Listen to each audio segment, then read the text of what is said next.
Bienaventurados los limpios de corazón, pero aquí no hay ninguno. La bruma descendía cada madrugada sobre San Jerónimo del Valle como una bendición vieja, espesa y húmeda. Las casas de adobe y teja se perdían en el silencio de un pueblo que apenas hablaba.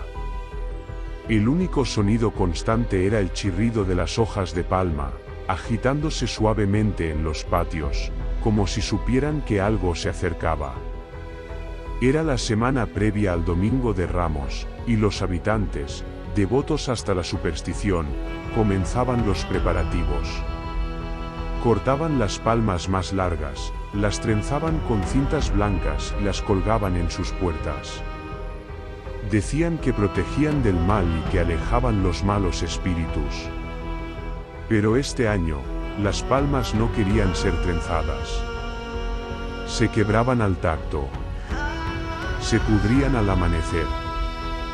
Una mujer perdió 3 dedos cuando una hoja le atravesó la piel como una espina viva. El padre Camilo lo notó primero. A sus 82 años, llevaba más de 5 décadas guiando a los fieles, aunque ya apenas podía caminar sin bastón. Pero su mente, aguda como el filo de un cuchillo recién afilado, notaba las cosas que otros preferían ignorar. «Esto no es natural», murmuró, observando cómo el agua bendita ennegrecía al tocar la cesta de palmas trenzadas en el altar. El aroma a incienso se tornó a podrido. La pila bautismal amaneció infestada de insectos al día siguiente.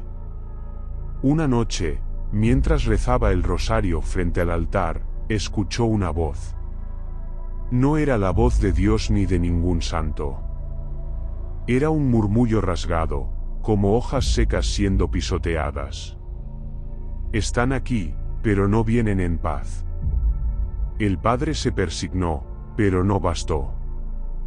Las velas se apagaron solas, el aire se volvió denso y una sombra cruzó la nave de la iglesia, arrastrando algo detrás.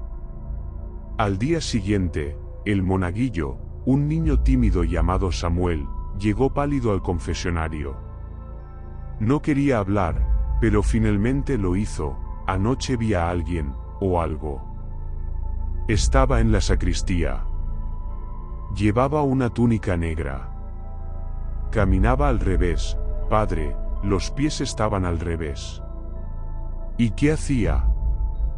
Bendecía las palmas. Pero al revés. No miraba el altar, miraba la puerta. Y murmuraba cosas en latín, pero raro. Como si lo dijera al revés también. Camilo palideció. Recordó un antiguo relato que su maestro de seminario le había contado en sus años de formación, la historia de las palmas negras, un presagio maldito que solo aparecía cuando una comunidad vivía en pecado sin expiación. No era una metáfora. Era una advertencia. Esa misma noche, fue a la sacristía con una vela y un crucifijo. Las palmas bendecidas colgadas en la pared estaban secas, sí, pero no eran como antes. Cada hoja parecía tener una forma distinta, como si formaran símbolos ocultos. Uno de ellos, reconoció, era una sigil prohibida, la marca del carnero silente, un antiguo demonio de juicio. Y entonces ocurrió. La estatua de Cristo en la cruz, sobre el altar mayor, lloró. Pero no agua ni aceite, sino sangre oscura y espesa. Cayó gota a gota en el piso de piedra, marcando el lugar donde décadas atrás un joven fue asesinado en secreto por su propio padre y sepultado bajo la iglesia. El padre Camilo retrocedió, horrorizado. Sintió que el aire olía a tierra recién removida. El suelo bajo sus pies crujía como madera vieja. Se acerca el juicio, dijo en voz alta, aunque nadie lo escuchaba.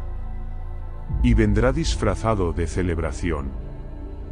A la mañana siguiente, las puertas de la iglesia amanecieron abiertas de par en par. y nadie recordaba haberlas abierto. Y en la entrada del templo, sobre el umbral, había una palma nueva. No trenzada. No verde. Era negra como la noche. Y tenía escrita, con sangre seca, una sola palabra, Hosanna. Pero escrita al revés. El que viene en nombre del Señor, no era quien esperábamos. El domingo de Ramos amaneció con un silencio antinatural. No era el recogimiento piadoso de la fe, sino algo más denso, más pesado. El tipo de silencio que uno escucha en los cementerios antes de una tormenta. Las aves no cantaban. Ni siquiera los perros ladraban. Hasta los árboles parecían contener la respiración. Los habitantes de San Jerónimo del Valle salieron de sus casas como todos los años, con sus mejores ropas de misa y sus ramos trenzados. Algunos aún estaban verdes, otros habían ennegrecido durante la noche, pero nadie se atrevió a tirarlos. Una mezcla de miedo, superstición y deber religioso los empujaba hacia la iglesia.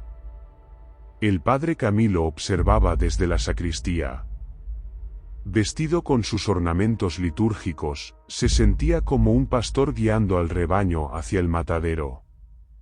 En su interior, algo le decía que no debía oficiar la misa.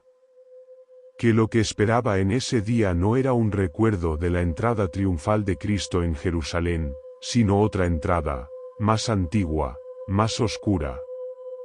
Cuando la procesión comenzó, liderada por los monaguillos, el pueblo se movía en silencio, como un cortejo fúnebre. No había cantos. No había hosannas. Solo el crujido de las palmas secas y el arrastre de los pies sobre el polvo. Fue doña Petra, la partera, quien se detuvo primero. Lo hizo en seco, a medio camino de la iglesia. Señalaba al cielo. No había nubes, ni sol. Un velo gris cubría el cielo entero. No hay luz. No hay sombra. Es como si el cielo se hubiera ido, dijo, y nadie pudo contradecirla. Al llegar a la plaza, frente a la iglesia, la campana debía sonar 3 veces, como cada año. Pero esta vez no sonó. En su lugar, hubo un estruendo seco, como si algo cayera desde muy alto. Todos alzaron la vista. Sobre el campanario, una figura se erguía con los brazos abiertos. Una túnica negra le cubría el cuerpo, y una máscara blanca, sin rasgos, ocultaba su rostro. No se movía, no hablaba. Solo estaba ahí. El viento comenzó a soplar en contra del pueblo, y los ramos se sacudieron violentamente, aunque los cuerpos de los fieles seguían inmóviles, como petrificados. El padre Camilo corrió hacia la iglesia. Al empujar las puertas, un hedor insoportable le golpeó el rostro. Dentro, el altar estaba cubierto de algo vivo, gusanos, larvas, y ramas que crecían como venas oscuras sobre las paredes. Los santos habían caído al suelo. El Cristo procesional, tallado en madera desde el siglo XIX, tenía la cabeza ladeada y una mueca en el rostro que antes no estaba ahí. «No entren», gritó, desesperado, «este no es el templo de Dios». Pero fue tarde. Uno por uno, los fieles comenzaron a colapsar. Primero fue un anciano, el panadero del pueblo. Cayó de rodillas, sangrando por los ojos, con la boca abierta en un grito que no emitía sonido. Luego una joven madre, que se revolcó por el suelo como si ardiera, mientras su hija pequeña miraba sin comprender. Las palmas que cargaban comenzaron a deshacerse, no en cenizas, sino en dientes. Sí, pequeños dientes humanos. La figura del campanario levantó una mano. Al hacerlo, el cielo se rasgó. No hubo lluvia, ni rayos. Solo oscuridad. Como si el sol hubiera muerto en ese instante. Samuel, el monaguillo, corrió hacia Camilo, llorando. Él no es Cristo. No es Cristo, Padre. Nos mintieron. Y Camilo, por primera vez en su vida, no supo qué responder. La figura en el campanario se dejó caer.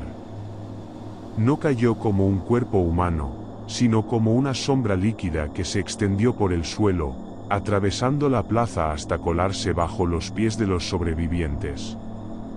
Algunos intentaron huir, pero no llegaron lejos.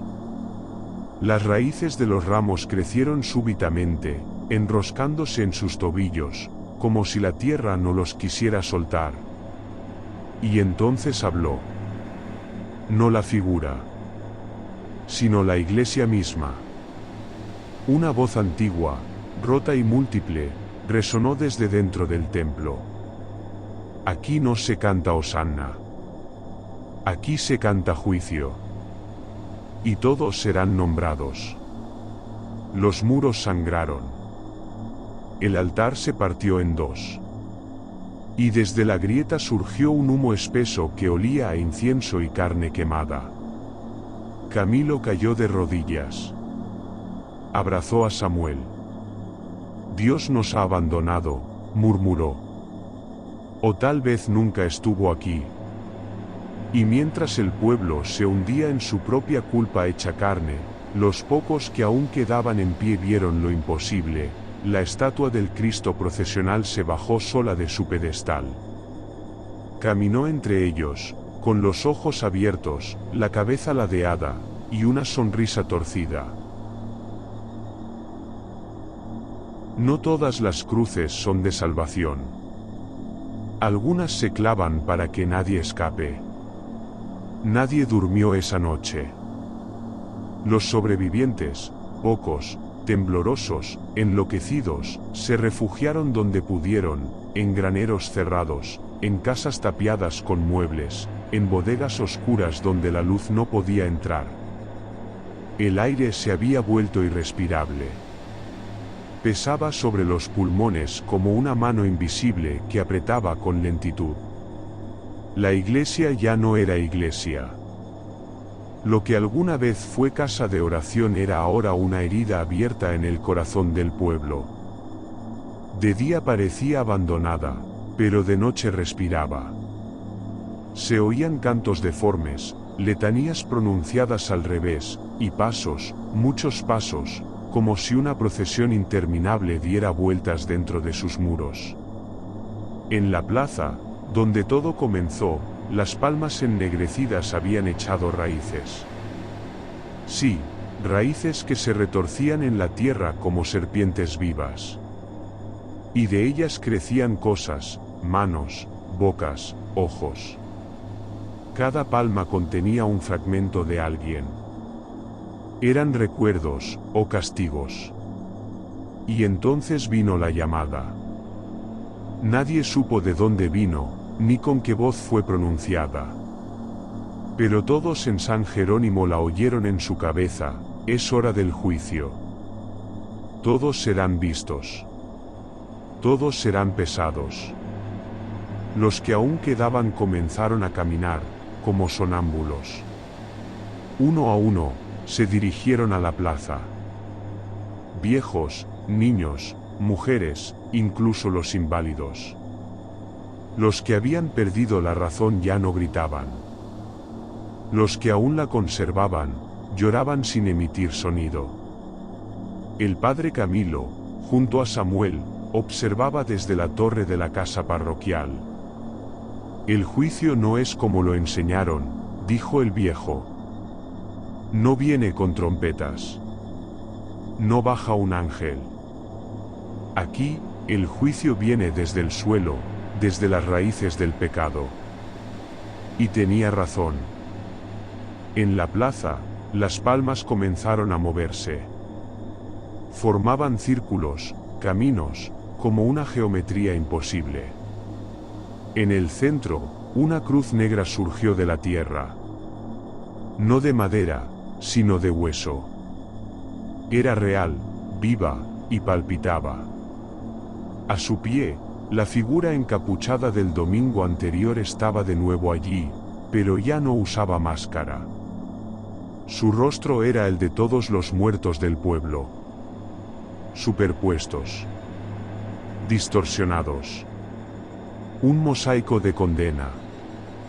Hoy seréis juzgados por lo que ocultasteis bajo palmas y rezos. No por lo que hicisteis, sino por lo que negasteis. Y entonces, una a una, las vidas secretas del pueblo se revelaron. La palma frente a la casa de don Humberto, el exalcalde, brotó una boca que gritó: «Mataste a tu hijo en la cabaña». Lo arrojaste al río para callar su voz. La palma de doña Rebeca, la beata del coro, mostró un ojo lloroso: «Tu esposo no murió en accidente. Lo envenenaste para quedarte con su seguro». La palma de los hermanos Zúñiga estalló en humo rojo: «Traficaron con cuerpos durante la dictadura. Los enterraron en la vieja mina y los llamaron desaparecidos». Y así, una por una, las palmas comenzaron a hablar. A gritar. A llorar. Cada pecado fue expuesto. Cada rostro se quebró. Algunos intentaron huir, pero sus pies se hundieron en la tierra, atrapados por raíces que sabían sus nombres. Y al final de cada revelación, la figura del centro levantaba una mano, y el culpable era absorbido. No morían. Eran arrastrados hacia las raíces, atrapados en una red de ramas vivas que los consumía lentamente, mientras sus gritos quedaban flotando en el aire, como ecos suspendidos. Samuel temblaba. «¿Por qué yo no?», preguntó con los ojos llenos de terror. «¿Por qué no me llaman?». Camilo lo miró con tristeza. «Tal vez porque todavía tienes tiempo». Y entonces llegó su turno. Una palma, justo frente a la casa parroquial, se abrió como una flor negra. Y una voz, distinta a todas las demás, habló desde su centro: Camilo Muñoz. Sacerdote. Culpable de silencio. Culpable de mirar hacia otro lado. Culpable de proteger con rezos lo que debía denunciar con verdad. El padre no se defendió. Solo cerró los ojos. Lo sabía, susurró. Pero tenía miedo. La palma no lo tragó. En cambio, brotaron 3 cruces pequeñas a su alrededor, y de cada una emergió una imagen: una niña, un joven, un anciano. Todos con ojos apagados. Todos víctimas del pasado del pueblo. Todos sepultados en confesiones que nunca salieron a la luz. Tu castigo será recordar cada uno de sus nombres. Una y otra vez. Para siempre. Y entonces, lo imposible ocurrió: el reloj de la torre sonó. Solo una vez. Una única campanada. Pero en ese sonido se rompió el hechizo. El cielo, antes sin sol ni sombra, comenzó a arder en tonos rojos. La figura del centro se desvaneció. Las palmas dejaron de moverse. Los pocos que quedaban se arrodillaron. No por fe, sino por desesperación. Samuel levantó la vista. ¿Terminó? Camilo negó lentamente. No. Solo fue el juicio. Falta el castigo final. Y en ese instante, la cruz de hueso comenzó a crecer hacia el cielo, superando la torre, superando la iglesia, hasta que fue lo único que se veía. Y sobre ella, Colgado no por clavos, sino por su propio corazón, estaba el pueblo entero, reflejado en una imagen hecha carne. Una imagen que lloraba y reía. No todo lo que muere se va. Algunas almas hacen nido en lo que queda. Amaneció. Por primera vez en días, el sol cruzó el horizonte. Pero no era el sol de siempre. Su luz era blanda, de un amarillo enfermo. No calentaba, solo exponía. Los que aún respiraban salieron lentamente de sus escondites. Eran menos de 30. De un pueblo que alguna vez tuvo 1000. Los demás estaban bajo la tierra. En las raíces. En las palmas. En las grietas de la historia.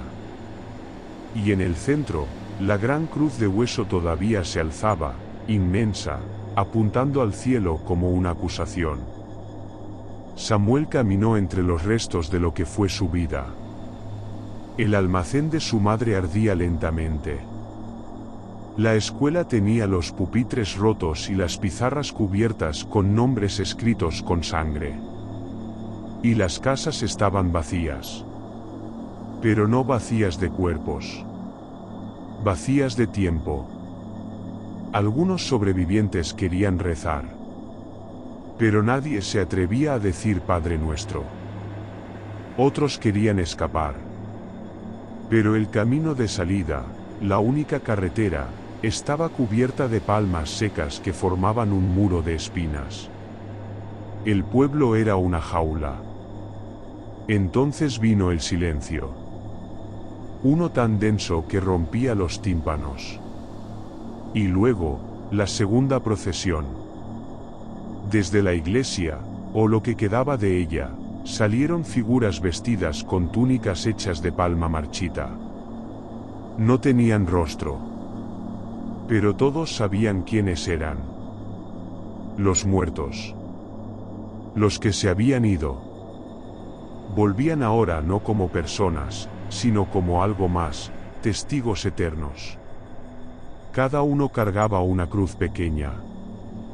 No en las espaldas, sino en el pecho, clavada en la carne. Y al pasar, murmuraban frases que solo entendía aquel a quien se dirigían. Frente a doña Clara, la anciana que perdió a sus hijos hace 30 años, una de las figuras se detuvo y susurró: «No morimos por la peste, mamá. Morimos por tu silencio». Ante Mauricio, el exprofesor, otro espectro murmuró: «No era suficiente enseñar. Debiste protegernos». Y así, cada habitante fue enfrentado a su fantasma personal. No con violencia, sino con verdad. Y esa verdad dolía más que cualquier castigo. Entonces apareció la figura. La misma de antes. La del juicio. Pero ahora era distinta. No tenía cuerpo. Solo una sombra proyectada sobre la cruz. Ha llegado la hora del redil. La última ofrenda. El último acto. Uno entre ustedes puede abrir el camino. Solo uno. Pero debe ser elegido. Y debe ofrecerse. No por el pueblo, sino por lo que el pueblo podría haber sido. La decisión fue inmediata. Todos miraron a Samuel. Era joven. Inocente.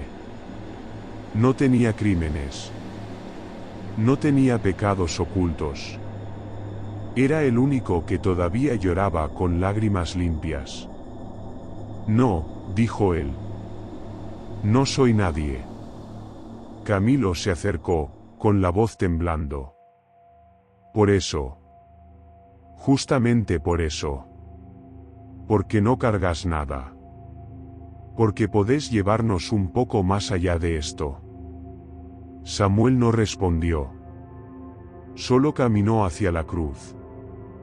La figura sombra se retiró lentamente, como cediendo el paso. Y Samuel, con manos temblorosas, clavó la pequeña cruz en su propio pecho. No hubo sangre. No hubo grito. Solo una explosión de luz oscura. Y entonces, la cruz de hueso se rompió. De su base, surgió un camino de piedra que atravesaba las palmas secas. Un sendero angosto, inestable, pero real. Solo 12 personas pudieron cruzarlo. El resto fue absorbido por la tierra cuando intentaron seguirlos. Camilo fue uno de los últimos en pasar. Antes de irse, se volvió hacia la iglesia y murmuró: «Ya no te llamaremos casa de Dios». Y con eso, siguió. El camino los llevó lejos. No a otro pueblo. No a una ciudad. Sino a un claro en medio de un bosque que nadie recordaba. Allí no había casas. Ni cruces. Ni palmas. Solo un círculo de piedra con un pozo en el centro.